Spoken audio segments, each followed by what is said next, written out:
आज है 5 मार्च 2026 दिन गुरुवार। Welcome back to Clean News MP. चलिए देखते हैं मध्य प्रदेश की 25 फटाफट बड़ी खबरों को। इससे पहले आप न्यूज को कहां से देख रहे हैं हमें कमेंट में बताना बिल्कुल ना भूलें।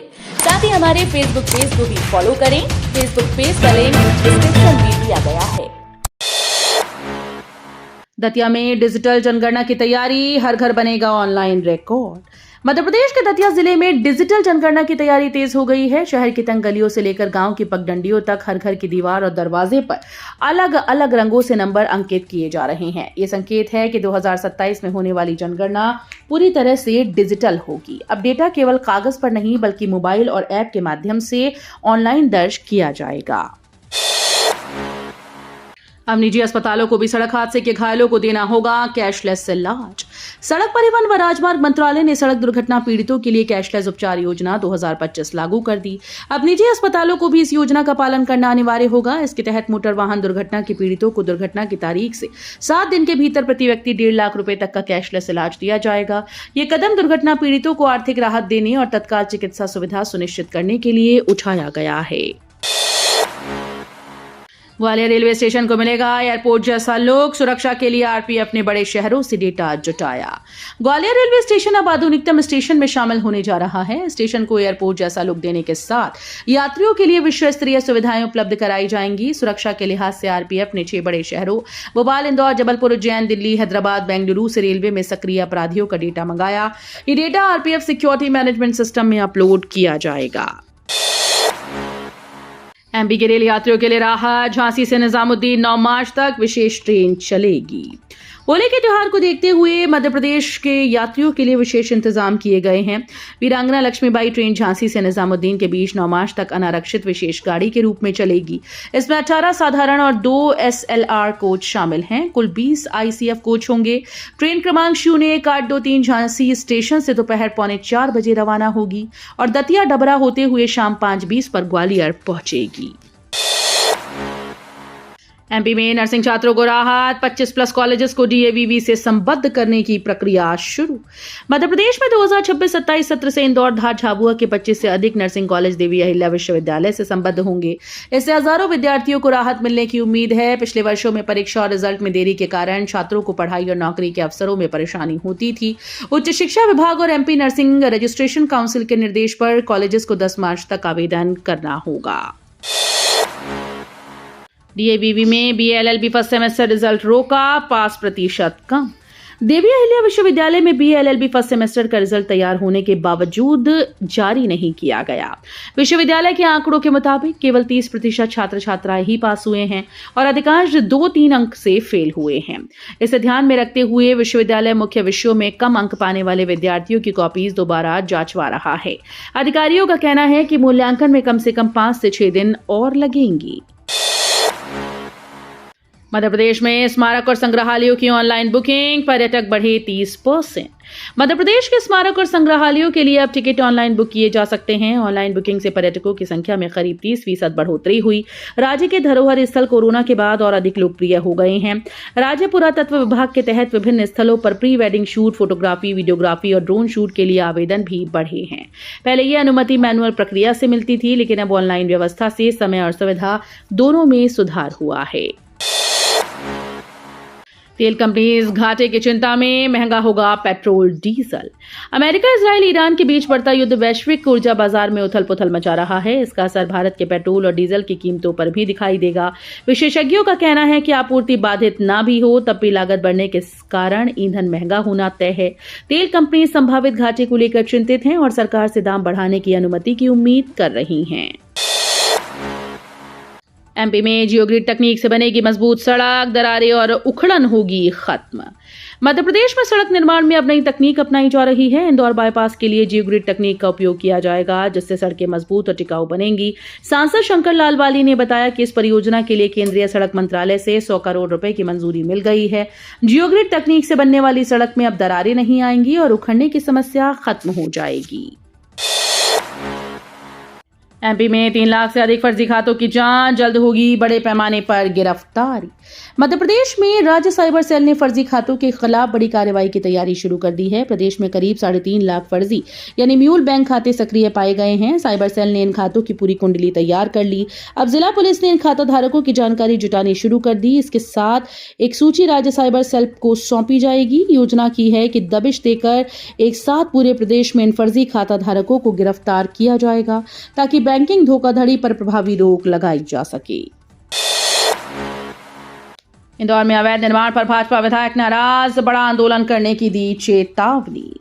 मध्य प्रदेश के इंदौर विधानसभा क्रमांक 5 में अवैध निर्माण और कथित अनैतिक गतिविधियों को लेकर विवाद बढ़ गया है। भाजपा विधायक महेंद्र हार्डिया ने नगर निगम अधिकारियों की कार्यप्रणाली पर नाराजगी जताई। उन्होंने चेतावनी दी कि यदि जल्द कार्रवाई न हुई तो वे स्थानीय पार्षदों और रहवासियों के साथ बड़ा विरोध प्रदर्शन करेंगे। भाजपा का कहना है कि कई कॉलोनीज में नियम विरुद्ध हॉस्टल और होटल संचालित हो रही हैं, जहां अनैतिक गतिविधियों की शिकायतें मिल रही हैं।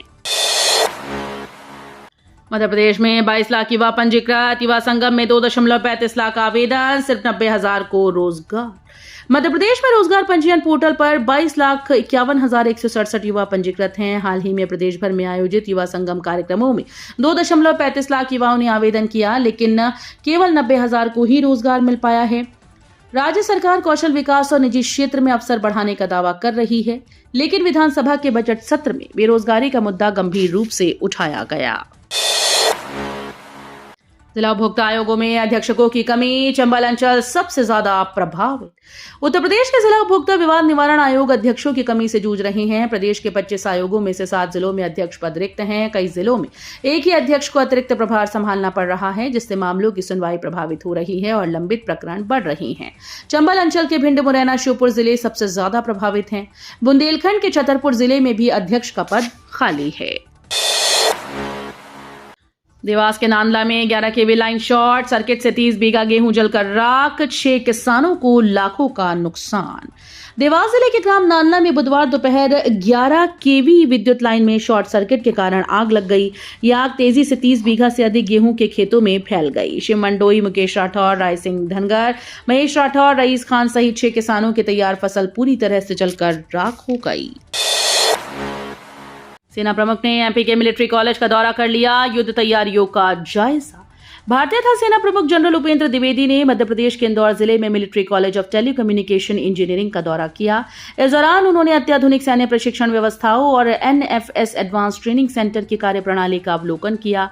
उन्होंने बताया कि ये त्रिसेवा प्रशिक्षण केंद्र पैन इंडिया स्तर पर मल्टी डोमेन ऑपरेशंस और नेटवर्क सेंट्रिसिटी जैसे रणनीतिक पाठ्यक्रम संचालित करता है। एमपी के आदिवासी क्षेत्रों में 89 विकासखंडों के लिए सिंचाई परियोजनाओं की 3 साल की कार्य योजना तैयार। डॉक्टर मोहन यादव सरकार आदिवासी क्षेत्रों में समग्र विकास को बढ़ावा देने के लिए काम कर रही है। शिक्षा, स्वास्थ्य, सिंचाई और रोजगार पर विशेष फोकस किया जाएगा। इसी क्रम में जल संसाधन विभाग ने 89 आदिवासी विकासखंडों में सिंचाई परियोजनाओं के लिए अगले 3 साल की कार्य योजना तैयार करने के निर्देश जारी किए। अलीराजपुर, निडोरी, अनूपपुर, बैतूल, धार, बालाघाट, बड़वानी, मंडला, खरगोन, छिंदवाड़ा, शहडोल सहित सभी प्रमुख जिलों के विकासखंड शामिल हैं। शिवराज सिंह चौहान शुरू करेंगे मामा कोचिंग, प्रतियोगी परीक्षाओं की निःशुल्क तैयारी। केंद्रीय मंत्री और मध्य प्रदेश के पूर्व सीएम शिवराज सिंह चौहान अपने जन्मदिन 5 मार्च को मामा कोचिंग का शुभारंभ करेंगे। विदिशा संसदीय क्षेत्र के गरीब छात्रों को यहां प्रतियोगी परीक्षाओं की निःशुल्क कोचिंग दी जाएगी। इसके अलावा शिवराज सिंह चौहान ने अपने माता पिता की स्मृति में प्रेम सुंदर प्रतिभा सम्मान की योजना शुरू की। इसमें 10वीं और 12वीं के टॉपर्स को 21,000 से 51,000 रुपए तक का सम्मान राशि प्रदान की जाएगी। मार्च के आखिरी सप्ताह में निगम का बजट, टैक्स दरें स्थिर रहेंगी। नगर निगम वित्तीय वर्ष 2026-27 के लिए बजट मार्च के अंतिम सप्ताह में पेश करेगा। होली के बाद महापौर परिषद की बैठक में बजट राशि और अनुदान पर चर्चा शुरू होगी। सभी मुद्दों पर सहमति बनने के बाद ये अंतिम बजट नगर परिषद की बैठक में प्रस्तुत किया जाएगा। अधिकारियों ने स्पष्ट किया है कि इस वर्ष नगर निगम किसी भी तरह के टैक्स दर में बदलाव नहीं करेगा, यानी नागरिकों को वित्तीय वर्ष में टैक्स बढ़ोतरी की चिंता नहीं रहेगी। भाजपा कार्यकारिणी विवाद, कार्यालय मंत्री को सोशल मीडिया पोस्ट पर नोटिस। मध्य प्रदेश के सागर में भाजपा की नई जिला कार्यकारिणी घोषित होते ही विवाद खड़ा हो गया। जिला कार्यालय मंत्री देवेंद्र कटारे ने सोशल मीडिया पर नाराजगी जताते हुए पार्टी के खिलाफ पोस्ट किया, जिसमें उन्होंने चापलूसों की जीत होने का जिक्र किया। पार्टी ने इसकी कड़ी निंदा की और कटारे को नोटिस जारी कर 1 हफ्ते में स्पष्टीकरण देने को कहा। अगर समय पर जवाब न मिला तो उनके खिलाफ अनुशासनात्मक कार्रवाई की जाएगी। एसआई नियुक्ति अवहेलना पर हाईकोर्ट सख्त, एडीजीपी को मिला अवमानना नोटिस। मध्य प्रदेश हाईकोर्ट की ग्वालियर खंडपीठ ने सब इंस्पेक्टर पद पर नियुक्ति न देने के मामले में सख्त रुख अपनाया। कोर्ट ने एडीजीपी पुलिस मुख्यालय भोपाल गोपाल सिंह धाकड़ को अवमानना नोटिस जारी कर दिया है। कोर्ट ने पूछा कि आखिर क्यों उनके खिलाफ न्यायालय की अवमानना कार्रवाई न की जाए। इस मामले की अगली सुनवाई 17 मार्च को होगी। हाईकोर्ट की यह कार्रवाई पुलिस प्रशासन को नियुक्ति नियमों का पालन सुनिश्चित करने के लिए चेतावनी स्वरूप है। साध्वी रंजना विवाद, पाटीदार समाज में आक्रोश, पुलिस कार्रवाई पर सवाल। राजधानी के मिसरोद में 25 फरवरी को साध्वी रंजना और स्थानीय निवासियों के बीच विवाद अब गंभीर रूप ले रहा है। पाटीदार समाज और ओबीसी संयुक्त मोर्चा के तहत सैकड़ों लोग मंगलिक भवन रामलीला मैदान में शांतिपूर्ण विरोध प्रदर्शन के लिए जुटे। समाज का आरोप है कि पुलिस राजनीतिक दबाव में एक तरफा कार्रवाई कर रही है। विवाद की जड़ शासकीय स्कूल के पास संकरी सड़क पर हुए ट्रैफिक जाम से जुड़ी है। एमपी के पूर्व सीएम वीरेंद्र सकलेचा को श्रद्धांजलि, सीएम मोहन यादव ने किया माल्यार्पण। मध्य प्रदेश के कद्दावर नेता और पूर्व मुख्यमंत्री स्वर्गीय वीरेंद्र कुमार सकलेचा की 4 मार्च को जयंती थी। राजधानी भोपाल में विधानसभा के सेंट्रल हॉल में उनके सम्मान में पुष्पांजलि कार्यक्रम आयोजित किया गया। इस अवसर पर मुख्यमंत्री मोहन यादव भी मौजूद रहे। उन्होंने सकलेचा के चित्र पर माल्यार्पण कर उन्हें भावभीनी श्रद्धांजलि अर्पित की। कार्यक्रम में उनके राजनीतिक और सामाजिक योगदान को याद किया गया। एमपी में प्राइवेट स्कूल्स में महंगी किताबों का बोझ, 5वीं तक एनसीईआरटी को किया बाहर। मध्य प्रदेश में प्राइवेट स्कूल ने 5वीं तक की कक्षाओं में एनसीईआरटी की किताबों को हटाकर महंगी निजी किताबें लागू कर दी। अब नर्सरी से प्राइमरी तक के छात्र 600 रुपए तक की किताबों से पढ़ाई करेंगे। राजधानी के करीब 40,000 प्राइवेट स्कूल्स में यह बदलाव लागू हुआ। शिक्षा विभाग की निगरानी के बावजूद नियमों की अनदेखी की जा रही है। इस कदम से बच्चों और अभिभावकों पर आर्थिक बोझ बढ़ा है। एमपी में भीषण सड़क हादसा, कार से टकराई बाइक, 2 सगे भाइयों की मौत।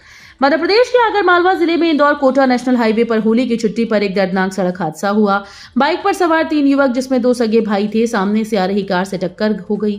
हादसे में दोनों भाइयों की मौके पर ही मौत हो गई और उनका दोस्त गंभीर रूप से घायल हुआ। पुलिस ने आरोपी वाहन को जब्त कर लिया और घायल को जिला अस्पताल में भर्ती कराया गया है। खाड़ी देशों में रह रहे एमपी वासियों के लिए सीएम मोहन यादव का बड़ा फैसला। दिल्ली में 24/7 कंट्रोल रूम शुरू। मुख्यमंत्री डॉक्टर मोहन यादव ने खाड़ी देशों में रह रहे मध्य प्रदेश के नागरिकों की सुरक्षा और सहायता के लिए दिल्ली में 24/7 कंट्रोल रूम स्थापित किया है। अप्रत्याशित अंतर्राष्ट्रीय परिस्थितियों के मद्देनजर ये पहल की गई। ये कंट्रोल रूम आपातकालीन सहायता प्रदान करेगा और विदेश मंत्रालय से समन्वय स्थापित करेगा। सरकार ने संपर्क विवरण भी जारी कर दिए हैं, जिससे विदेशों में रह रहे लोगों को मानसिक राहत मिलेगी। तो ये थी आज की 25 फटाफट बड़ी खबरें। अगर आपको न्यूज पसंद आई हो तो वीडियो को लाइक और शेयर जरूर करें। धन्यवाद।